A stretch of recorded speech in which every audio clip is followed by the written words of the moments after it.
សួស្តីអ្នកមើលអានីមេទាំងអស់គ្នាជួបជាមួយខ្ញុំខូយ៉ាកាមីទៀតហើយអញ្ចឹងនៅវីដេអូមួយនេះខ្ញុំនឹងនាំអ្នកទាំងអស់គ្នាទៅមើលរឿង Monster Eater បន្តទៀតដែលចូលដល់វគ្គទី12វគ្គហ្នឹងមានចំណងជើងថា Monster Eater បើយោងតាមព័ត៌មានដែលចេញមកនឹងកំណត់របស់ខ្ញុំគិតថាវគ្គទី12នេះគឺជាវគ្គបញ្ចប់នៅរដូវកាលនេះហើយតោះអញ្ចឹងមុននឹងចាប់ផ្ដើមអ្នកទាំងអស់គ្នាកុំភ្លេចចុច like និង subscribe អ្នកមួយផងដើម្បីជាកម្លាំងចិត្តដល់ខ្ញុំក្នុងការធ្វើវីដេអូបន្តទៀតហើយនឹងទទួលបានវីដេអូថ្មីៗពេលដែលខ្ញុំផុសអញ្ចឹងដើម្បីកុំឲ្យខាតពេលយើងទៅមើលវីដេអូនេះទាំងអស់គ្នាចាប់ផ្ដើមវគ្គនេះដោយរំលឹកការពីវគ្គមុននៅពេលដែល Alicia ប្រើវេទមន្តផ្ដុំវិញ្ញាណធាតុទាំង5ដែលមាន Salam, Odell, Nomir, Wakichan និង Sifid ហើយត្រៀមបញ្ចេញថាមពលវាយប្រហារយ៉ាងសាហាវទៅលើនាគពឹសនោះចំពេលដែលវាត្រៀមប្រុសថាមពលងងឹតឃើញសភាពការមិនស្រួលឬដូក៏ស្ទុះទៅពាំងពីមុខធ្វើជាវីរៈបុរសហើយក៏ប្រើនៅ skill ស្រូបម៉ាណាលួចបឺតយកថាមពលងងឹតដែលវាបំរុងប្រុសនោះបាត់ឈឹង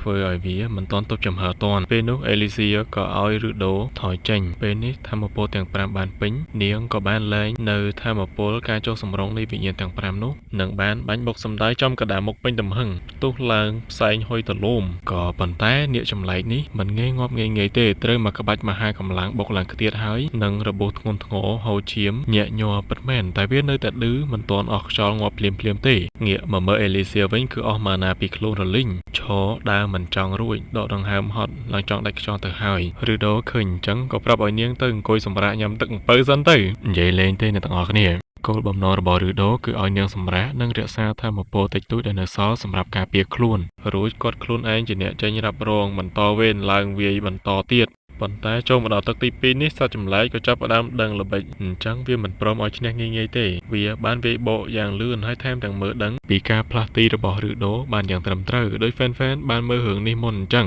មកដល់ត្រង់ចំណុចនេះហើយនាគចម្លែកនោះបានបន្ថែមកម្រិតមួយទៀតគឺការស្រែករបស់វាជាមួយនៅការដុសនៅអាវុធយ៉ាងស្រួចនៅលើកន្ទុយរបស់វានឹងបានវាយឬដូរហូតវាយបោកឬដូខ្ទប់នឹងជញ្ជាំងចង់រករឿងសន្លប់ធំវង្វេងផ្លូវទៅផ្ទះទៅហើយនៅក្នុងស្ថានភាពយ៉ាប់យ៉ឺនមួយនេះឬដូក៏នឹកឃើញដល់កាលដំបូងឡើយគាត់ស្ទើរតែត្រូវដេកស្លាប់នៅពេលដែលវាជាមួយនឹងបេសាចមីណាធរតែលើកនេះដោយគិតថាមានអេលីសៀននៅក្បែរគាត់ក៏មិនព្រមចុះចាញ់ងាយឲ្យខូចមុខមាត់ទេគឺសុំលេងក្បាច់ល្បិចចុងក្រោយម្ដងទៀតនាគចម្លែកមួយក្បាលនេះក៏បានព្រុសភ្លើងយ៉ាងសន្ធោសន្ធៅយ៉ាងធំសម្បើមមកម្ដងទៀតចង់ទៅដុតឬដូឲ្យខ្ទេចតែម្ដងតែលើកនេះឬដូលែងកិច្ចលែងរត់ហើយគឺនៅទទួលខាងមុខភ្លើងនោះចំដូចមនុស្សចង់អាំងសាច់លេងអញ្ចឹងទោះបីជាខ្លួនប្រាណរបស់គេត្រូវឈឺចាប់និងរលាកខ្លាំងដោយសារកម្ដៅប៉ុន្តែល្បិចពិតប្រាកដរបស់គាត់គឺមិនមែនចូលទៅងាប់ទេពោលគឺចង់ស្រូបយកក្របថាមពលម៉ាណាដែលលាក់បង្កប់នៅក្នុងដង្ហើមភ្លើងរបស់វាទេតើព្រោះឲ្យតែជាថាមពលម៉ាណាគឺគាត់អាចស្រូបបានទាំងអស់ឬដូ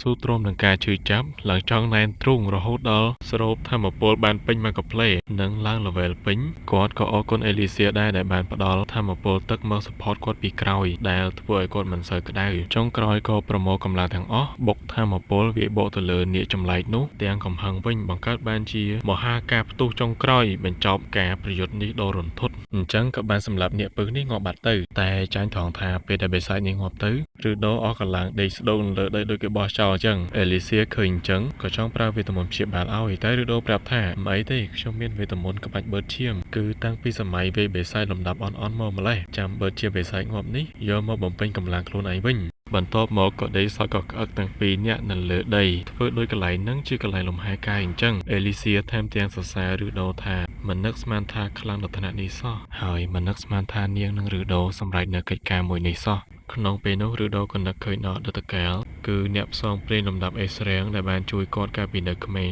ដែលគាត់ខ្លាំងពូកែគឺជា idol ក្នុងចិត្តរបស់ឬដូតាំងពីក្មេងមកទោះបីជាគិតថាខ្លួនឯងអន់ដែលប្រៀបធៀបនឹង idol មិនបានតែមិនបានធ្វើឲ្យឬដូបាក់ទឹកចិត្តទេផ្ទុយទៅវិញវាខ្លាចជាកម្លាំងចិត្តឲ្យឬដូបន្ថែមទៀតតែគួរឲ្យស្ដាយនឹកឃើញដល់រឿងលយមិនទាន់បានផងស្រាប់តែពោះរបស់ឬដូលន់សូគ្រូកាត់ចង្វាក់ធ្វើឲ្យ Alicia ហួសចិត្តមែនតើសម្រាប់បានមួយសន្ទុះធូរខ្លួនបន្តិចអ្នកទាំងពីរក៏ដើរចូលទៅដល់បន្ទប់សម្ងាត់ខាងក្នុងបំផុតដែលជាកន្លែងតម្កល់ស្នូលត្បូងវេទមន្តមើលទៅដូចជាដុំគ្រីស្តាល់ពណ៌ខៀវមូលក្រឡង់អណ្ដែតលើអាកាសអញ្ចឹងAlicia ក៏ចាប់ផ្ដើមធ្វើខ្លួនជាគ្រូបង្រៀនបញ្យល់ប្រាប់ឬដូថា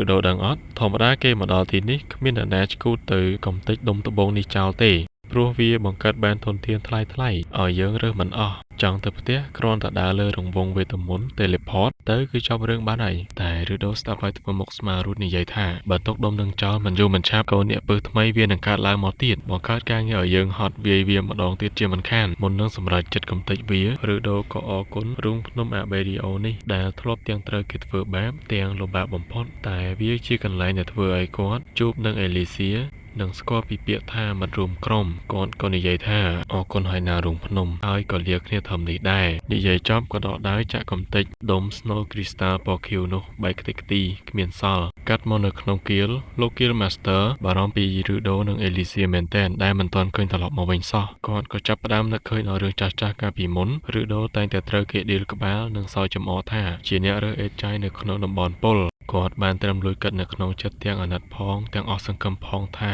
បើឬដូព្រមព្រៀងរស់នៅបែបហ្នឹងហើយបបោក្តីសម័យចោលក៏ជាជំរើសរបស់ជីវិតគេទៅចោះប៉ុន្តែជីវិតវាមិនដូចជាសាច់រឿងអានីមេចឹងទេមិនតដកដង្ហើមធំស្រួលបួលផងស្រាប់តែមានបុរសម្នាក់រត់ធ្លាក់កូនមកបើកទ្វារគ្រាមកស្រែករាយការណ៍ទាំងដង្ហក់ញាប់មាត់ញាប់កថាឬដូនិងអេលីសៀបានលេងមួយឈុតធំកំចាត់នាគពឹសនិងបំផ្លាញស្នូលវេទមន្តវង្វេងនោះបានសម្រេចបាត់ទៅហើយដំណឹងនេះធ្វើឲ្យលោកតាគៀភ្ញាក់ផ្អើលចង់ហោះព្រោះមិននឹកស្មានថាអ្នកដែលធ្លាប់ត្រូវគេមើលងាយបែរជាមកសង្គ្រោះទីក្រុងបានទាំងមូលសោះហើយគាត់ក៏នាំគ្នាទទួលស្វាគមន៍វីរៈជនរបស់យើងទាំងពីរទាំងក្តីញាប់ញ័រកាត់មកនៅក្រោមពន្លឺព្រះច័ន្ទដ៏រ៉ូមែនទិកនាពេលរាត្រីអ្នកទាំងពីរបែរជាមិននាំគ្នាផ្អែមល្ហែមទេតែបែរជានាំគ្នាមកអង្គុយជុំវិញភ្នក់ភ្លើងដើម្បីធ្វើសាច់អាំងញ៉ាំទៅវិញក្លិនសាច់អាំងនាគដ៏ឈ្ងុយឆ្ងាញ់ភាយឡើងធ្វើឲ្យអេលីសៀហៀទឹកមាត់តក់